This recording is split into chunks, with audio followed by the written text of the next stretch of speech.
bonjour à toutes et à tous. Aujourd'hui, on va vous présenter un test pour évaluer l'intégrité du ligament croisé antérieur. Donc, c'est le test de Lachman. C'est un test super sympa à faire et à réaliser. Donc, on va demander tout d'abord au patient de se relâcher, d'avoir les ischio-jambiers très relâchés. On va intégrer une composante de 20 à 30 degrés de flexion de genou, une légère rotation externe. Et qu'est-ce qu'on va faire? On va venir fixer la partie distale du fémur avec notre main gauche. Et avec notre main droite, on va venir chercher la partie postérieure du tibia pour réaliser un glissement antérieur du tibia respectivement au fémur. Donc ça va donner quelque chose de comme ça. Relâche-toi.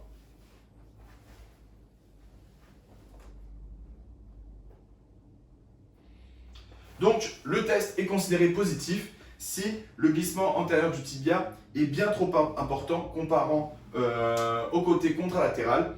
Et en fait, on doit s'attendre à avoir quelque chose comme un blocage, quelque chose de dur, un ressaut assez dur. Or, si le ligament croisé antérieur avait été complètement touché, on aurait une amplitude articulaire du tibia respectivement au fémur bien trop importante. Donc bonjour à toutes et à tous. Aujourd'hui, on va vous présenter un nouveau test pour évaluer l'intégrité du ligament croisé antérieur.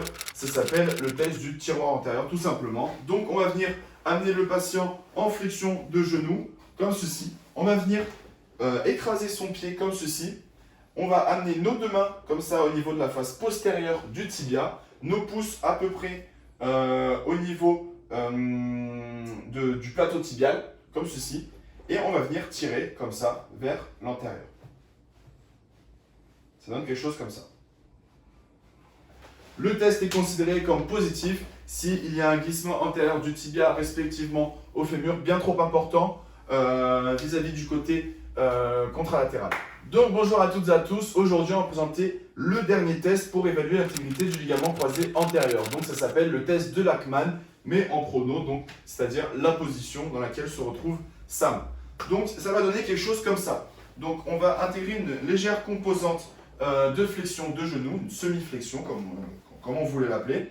On met bien sa main au niveau de la face antérieure du genou et avec ma main gauche, je vais venir chercher le glissement postéro-antérieur du tibia vis-à-vis du fémur. Ça va donner quelque chose comme ça.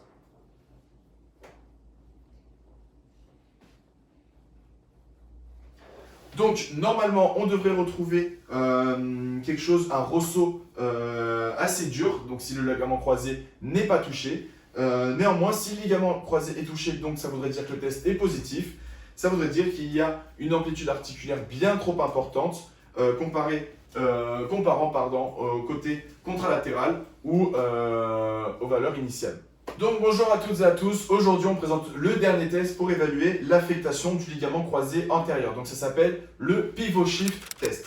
Donc on a le patient allongé sur le dos comme ceci et c'est un test qu'on réalise en plein mouvement. Donc on va commencer par mettre une rotation interne de genou.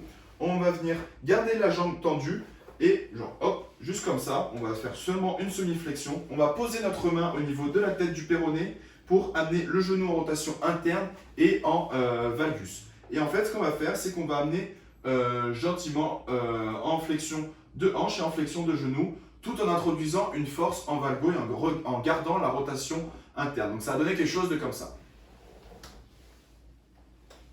Ne pas hésiter à bien garder le valgo du patient et à répéter le mouvement comme ça.